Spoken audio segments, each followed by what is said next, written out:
Laura, does an incident like that just kind of feed into this conversation, even knowing that there is a lot that we don't know?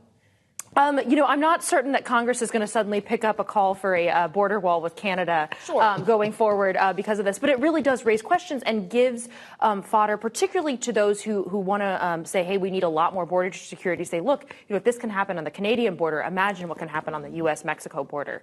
And this is really going to be the key tension point in Congress, basically between now and the end of the year, which is kind of their window to get some sort of package done that has some combination of border security, Ukraine, Israel, as well as potentially some aid for Taiwan as well. So this is going to be a really tricky time. There's a lot of divisions. And, remember, once we get to 2024 in January, we start hitting that laddered continuing resolution. Yeah. Federal funding runs out. Look, there's every chance, by the way, this has nothing to do with terrorism, that something terrible went wrong in someone's car and there was a horrible accident.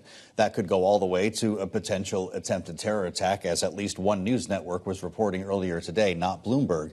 The fact of the matter is, we just don't know right now. But Gregory, Christopher Wray, the director of the FBI, just a couple of weeks ago talked on Capitol Hill in testimony about domestic terror threats being at a high level right now with what's happening in the Middle East. We've heard about it from a number of members of Congress. And I wonder if we can sort of extend this to the debate over border security that could potentially unlock funding for Ukraine and Israel, whether this helps to accelerate that conversation while we're all trying to figure out what went on today. There's also a growing concern at the FBI about domestic terrorism, which, and again, we don't know what's happening. That's what here. Christopher Wray is reporting. Congress. Yeah. So this is a little bit of a different situation, obviously, because not only is it the northern border, but this happened at a port, right? So this was a secure area. So it's a different dynamic than the southern border, where we have these large gaps, where the concern is people coming over where there is not a port.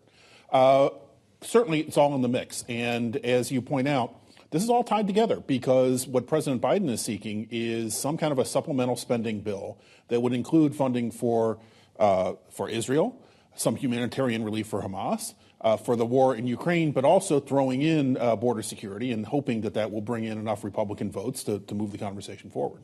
Well, as we discuss funding for Israel here in the U.S., of course, Israel has been in the news in the last 24 hours in this deal that was reached with Hamas for the release of hostages in exchange for a number of Palestinian prisoners. We just got a statement out from Israel's National Security Council that said that hostage release won't begin until Friday. And this is a point that Jake Sullivan, the national security advisor, was making earlier today about the cautious hope around these hostages, because basically this isn't over until it's over. Take a listen.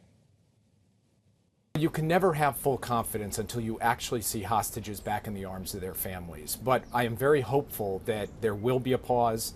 These hostages will begin to be released. And then I am hopeful that we can build on the release of this initial 50 to get more hostages home, so that every last person currently being held by the terrorist group Hamas gets home safely to their family. And Gregory, obviously this is something the administration was very much engaged in, along with the Egyptians and the Qataris. How much is this a win for the Biden administration, and how much could it potentially further difficulties for them in navigating this conflict if there is to be a humanitarian pause for a number of days and then fighting resumes? What do they do then? Yeah, it is a really tricky tightrope that the president's trying to walk here. He has been calling for some kind of a, whatever you want to call it, a pause or a ceasefire, whatever it needs to get done to deal with the hostage issue. But, hostage exchanges have been controversial even in domestic politics. I'm thinking back to Bo Bergdahl under the Obama administration. More recently, you have President Biden negotiating for a release of hostages from Iran. There's always some perception on some sides that we got less than we gave. It's a very difficult situation politically, and very strong opinions on both sides of whether the president is doing too much or not enough to help Israel. And he's got to continue to navigate that as he seeks re-election next year, because there are some very key constituencies, especially young voters, who have very strong feelings about the war that Israel is prosecuting against them. Well, that's why I wonder specifically, and if we had Congress in town, I expect we'd be hearing a lot about this right now, Laura. How does this read by progressives on the left who have been critical of the way Joe Biden has handled this so far? Is this what they're looking for?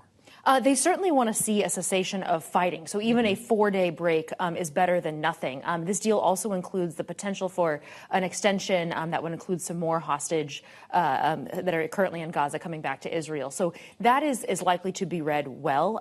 But Netanyahu came out and said, this is not the end of the war. This is not peace. This is just a chance to get some hostages back, execute this deal. And then we are going to continue to eradicate Hamas. So, this is largely a blip in what is a much larger story here. And any sort of benefit, political benefit for Biden here probably just isn't there.